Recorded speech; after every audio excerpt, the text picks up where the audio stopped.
अब हम लोग बात करेंगे विषुवतीय तल पर स्थित बिंदु। जैसे हमने इसके पहले बात किया है कि अगर कोई एक अक्ष है, एक्सिस पर कोई बिंदु है तो वहाँ पर विद्युत क्षेत्र कितना होता है। अब हम लोग यहाँ पर बात करेंगे विषुवतीय तल पर। विषुवतीय तल क्या होता है, जैसे अगर आपने यहाँ पर एक द्विध्रुव बनाया जहाँ पर ये हो गया धनात्मक आवेश, यहाँ पर हो गया ऋणात्मक आवेश, और ये जो लाइन है ये लाइन दोनों आवेशों को आपस में जोड़ती है। इस लाइन की लंबाई कितना हम लोग लेते हैं 2a। इसको हम लोग बोलते हैं द्विध्रुव। और किसी द्विध्रुव की वजह से जो भी विद्युत क्षेत्र है उसकी तीव्रता को बताने के लिए हम लोग एक नाम यूज़ करते हैं आघूर्ण, जिसको हम लोग बोलते हैं द्विध्रुव आघूर्ण डायपोल मोमेंट। हम लोगों ने देखा इसके पहले, उसका जो फार्मूला होता है वो होता है इनका Q गुणे 2a, तो इनका दोनों का गुणनफल होता है। अब जैसे अगर इसका केंद्र बिंदु यहाँ पर है सेंटर पॉइंट, तो सेंटर के परपेंडिकुलर यानी लंबवत अगर आप कोई लाइन बनाते हैं, ये हो गया R, इसी बिंदु को जो यहाँ पर है इसी को बोलते हैं विषुवतीय तल पर स्थित बिंदु। इक्वेटर पॉइंट आप बोल सकते हैं, इक्वेटर पॉइंट, ये वही पॉइंट हो गया। यहाँ ये लंबवत है, कितना कोण बन रहा होगा 90 अंश।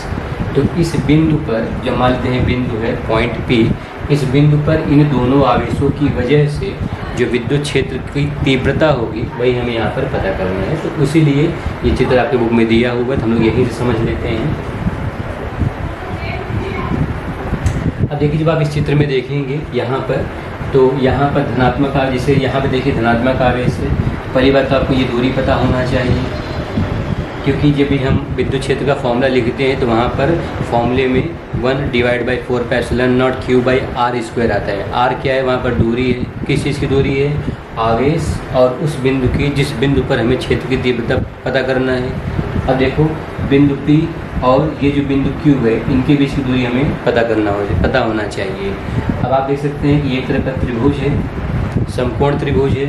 अगर ये टोटल 2a है, मतलब ये दूरी कितना होगा a, और ये कितना है r। तो अगर ये a और ये r है तो हम लोग यहाँ पर पाइथागोरस से बता सकते हैं कि ये दूरी कितना हो जाएगा, ये दूरी हो जाएगा √r² प्लस a²। तो √r² प्लस a² हो जाएगा पाइथागोरस से। तो आप समझ सकते हैं कि जो ये दूरी है ये हो जाएगा r² धन a²। अब क्योंकि दोनों आवेशों से बिंदु P समान दूरी पर है, इसका मतलब ये हुआ ये दूरी और ये दूरी क्या रहेगा, सेम रहेगा। अब पहले हम लोग देख लेते हैं कि दोनों आवेशों की वजह से, धनात्मक और ऋणात्मक आवेशों की वजह से इस बिंदु पर विद्युत क्षेत्र की दिशा किधर पर होगी। तो हमें ये बात पता होना चाहिए कि धन आवेश की वजह से किसी बिंदु पर जो क्षेत्र की दिशा होती है वो आवेश से दूर जाते हुए होती है। दूर जाते हुए मतलब इस तरह से, जैसे आप यहाँ देख सकते बनाया हुआ दूर जाते हुए। तो ये हो गया विद्युत क्षेत्र की दिशा धनात्मक आवेश की वजह से। ठीक उसी तरह से अगर हम बात करें ऋणात्मक आवेश के लिए, तो ऋणात्मक आवेश के लिए जो विद्युत क्षेत्र की दिशा होती है वो आवेश की तरफ होती है, यानी आवेश की तरफ इस तरह से। तो आप यहाँ देख सकते हैं ये आवेश की तरफ है और ये आवेश से दूर जाते हुए है। तो जब आपने बिंदु P पर ये दोनों निकाला, अब देखिए ये दोनों दूरी समान है। जो दूरी यहाँ पर है, जो दूरी धन आवेश के लिए वही ऋण आवेश के लिए है। अगर दूरी समान है इसका मतलब ये हुआ कि इस बिंदु पर दोनों आवेशों की वजह से, धनात्मक और ऋणात्मक दोनों की आवेशों से जो विद्युत क्षेत्र का परिमाण होगा वो समान होगा। यानी जितना विद्युत क्षेत्र धन आवेश की वजह से होगा उतना ही किसकी वजह से होगा, ऋण आवेश की वजह से। हाँ, ये बात और है कि उनका दिशा अलग अलग है, तो दोनों एक दूसरे को कैंसिल नहीं करेंगे, क्योंकि दिशा देखिए अलग अलग है और दोनों विपरीत नहीं है। दोनों एक एंगल पर है, एक कोण पर है, जो कोण जो है वो 180 नहीं है। तो दोनों एक दूसरे को कैंसिल नहीं करेंगे, तो इनका कुछ प्रभावी विद्युत क्षेत्र में मिलेगा। लेकिन हाँ, दूरी समान है, दोनों आवेशों का परिमाण समान है, इसका मतलब कि दोनों का जो मैग्नीट्यूड होगा, उनका जो मान होगा वो समान होगा। तो धनात्मक और ऋणात्मक के दोनों का मान समान है, इसको लिखा गया, इसको हमने क्या मान लिया, E। तो जो धनात्मक आवेश के लिए होगा वही ऋणात्मक के लिए होगा। और अगर आप इस E का मान लिखते हैं तो ये लिखा जाएगा, देखिए फॉर्मूला होता है 1/4πε0 Q डिवाइड बाई दूरी, यहाँ से यहाँ की दूरी, यहाँ से यहाँ दूरी कितना है square root R square plus A square, square root है और यहाँ फॉर्मूले में स्क्वायर आता है, आर स्क्वायर आता है, तो स्क्वायर से ये रूट चले जाएगा, सिर्फ क्या रह जाएगा R square plus A square. ठीक है। अब देखिए यहाँ पर हम धनात्मक और ऋणात्मक दोनों आवेश है, लेकिन हम लोगों ने देखिए यहाँ पर मॉड लिया है, जो हमने ऐसा बनाया है इसको मॉड बोलते हैं। मॉड का मतलब ये होता है कि अगर कोई ऋणात्मक संख्या है तो अगर आपने इसको मॉड के अंदर लिख दिया तो उस ऋणात्मक को भी हम लोग कैसा मान के चलते हैं, धनात्मक। यानी यहाँ पर हम लोग इस ऋण को नहीं मानेंगे, सिर्फ हम लोग धन लेके चलेंगे कि सब कुछ धनात्मक में है, इसलिए यहाँ पर सिर्फ क्यों लिखा है।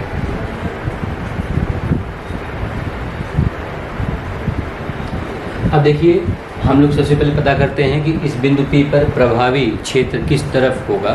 तो प्रभावी क्षेत्र को पता करने के लिए जैसे आपका धनात्मक आवेश इस तरह से है, ये धनात्मक आवेश के क्षेत्र की दिशा ये है, तो अगर क्षेत्र की दिशा जो है वो ना तो सीधी हो जिसको हम लोग बोलते हैं वर्टिकल, और ना तो हॉरिजॉन्टल हो, ना तो वाई एक्सेस हो और ना ही एक्स एक्सेस हो, बल्कि कुछ यहाँ देखिए थोड़ा टेढ़ा है, ना ये वाई एक्सेस है और ना ही एक्स एक्सेस है। तो एक्स एक्सेस हम लोग क्या करते हैं, हम लोग उसको दो टुकड़ों में विभाजित कर देते हैं। मतलब ये हुआ कि हम लोग इस सदिश को दो टुकड़े में विभाजित कर देंगे। एक टुकड़ा जो एक्स दिशा में इसका मान बताएगा और एक कहाँ बताएगा, वाई दिशा में।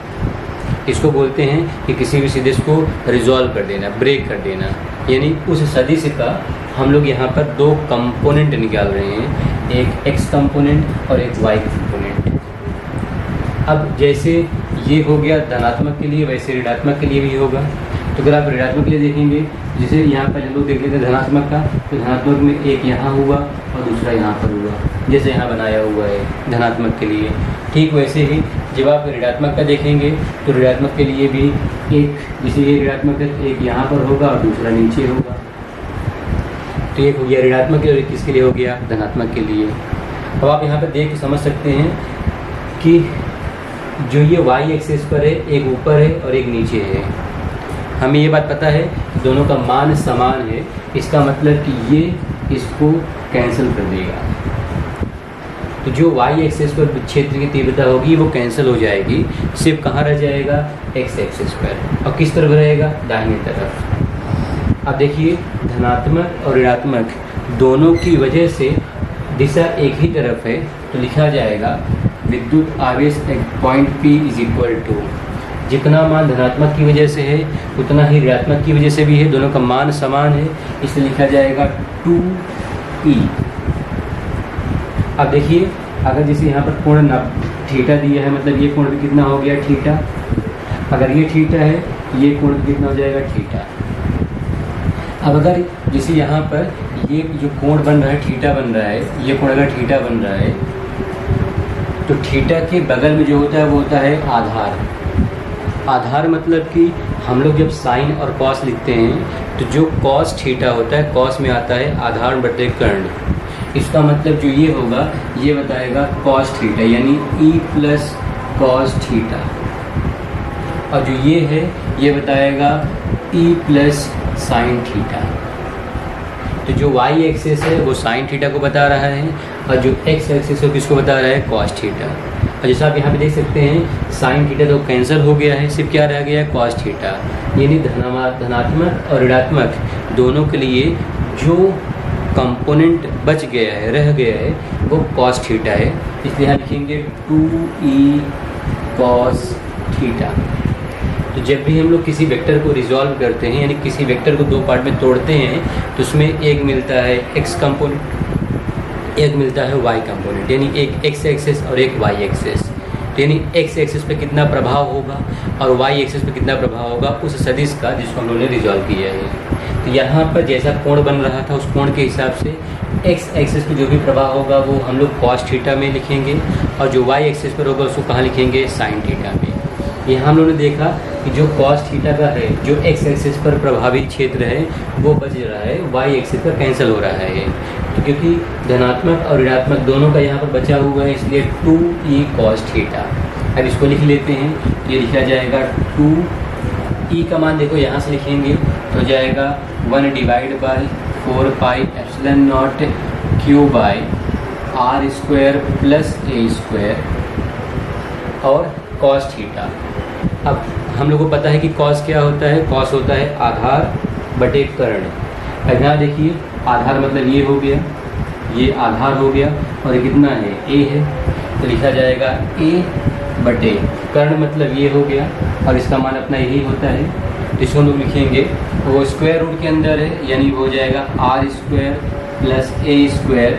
स्क्वायर रूट को हम लोग 1/2 लिखते हैं, घाते में कभी भी स्क्वायर रूट को 1/2 लिखा जाता है। तो इसको हम लोग लिखेंगे 1 divide by 4 pi epsilon not. देखिए 2QA, तो 2QA बटे यहाँ पर देखो मान समान है, लेकिन यहाँ पर घात 1 है, यहाँ घात 1/2 है। जब दोनों को सॉल्व करेंगे हो जाएगा R square plus A square 3/2। तो 1 प्लस 1/2 इज़ 3/2, तो ये 3/2 हो जाएगा। अब बिंदु P पर जो विद्युत क्षेत्र की तीव्रता है वो ये हो गया। अब याद करिए हमने इसके पहले बात किया हुआ है द्विध्रुव आघूर्ण, जहाँ पर बताया गया था 2QA द्विध्रुव आघूर्ण का मान होता है। तो हम लोग देखते हैं उसको अगले पेज पर। तो लिखेंगे E बराबर 1 divide by 4 pi epsilon nought 2QA बटे R square plus A square 3/2। तो हमें पता है कि जो द्विध्रुव आघूर्ण होता है वो कितना होता है 2QA। तो उसको हम लोग यहाँ पर लिख देंगे, तो लिखा जाएगा EP बराबर 1 divide by 4 pi epsilon nought P बटे R square plus A square 3/2। हमने जैसे इसके पहले एक्सेस के लिए किया था अक्ष के लिए, वैसे यहाँ पर भी करेंगे। मान लीजिए जो R है वो काफ़ी बड़ा है A के मुकाबले, इसका मतलब A जो है काफ़ी छोटा है, तो हम लोग A को क्या कर सकते हैं, नेगलेक्ट कर सकते हैं, हटा सकते हैं। जब हम लोग इस A स्क्वायर को यहाँ से हटा देंगे तो आपको यहाँ पर रह जाएगा आर स्क्वायर 3/2। अब देखो 2 कैंसिल हो गया, क्या रह गया r3। इसी r3 को यहाँ लिख देंगे, तो EP हो जाएगा 1 divide by 4 pi epsilon nought P divide by r3। अब यहाँ वेक्टर, यहाँ भी वेक्टर, ठीक है, सदस्य है इसलिए हम लोग वेक्टर के फॉर्म में लिखा। अब देखिए चित्र में, डायग्राम में, यहाँ जो प्रभावी विद्युत क्षेत्र है वो दाहिनी तरफ है। देखिए इधर जा रहा है दाहिनी तरफ। और हम लोगों ने इसके पहले लेक्चर में बात किया है कि जो द्विध्रुव आघूर्ण होता है उसकी दिशा नेगेटिव आवेश ऋणात्मक आवेश से कहाँ पर होती है, धनात्मक आवेश। ये ऋणात्मक आवेश है, ये धनात्मक आवेश है। इसका मतलब जो द्विध्रुव है आघूर्ण की दिशा इधर है, यानी जो आघूर्ण है उसकी दिशा है बाईं तरफ और जो प्रभावी क्षेत्र है उसकी दिशा है दाईं तरफ। तो ये इधर है, वो उल्टे साइड है। जो अगर दोनों दिशाएं एक दूसरे के विपरीत है तो उसके लिए हम लोग क्या करेंगे, जो हमारा आखिरी आंसर है इसमें क्या लिखेंगे, माइनस।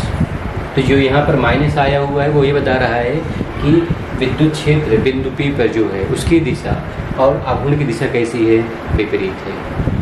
और जब आप देखेंगे जो हम लोगों ने इसके पहले अक्ष के लिए किया हुआ है उसका फॉर्मूला आता है EP बराबर 1 divide by 4 pi epsilon not 2P divide by r3। यहाँ पर देखिए 2 भी आता है जो यहाँ पर नहीं आता है, मतलब अक्ष पर जो भी विद्युत क्षेत्र की तीव्रता होती है वो 2 गुना होती है, किसके मुकाबले, इक्वेटर पे। तो ये हो गया विद्युत क्षेत्र की तीव्रता।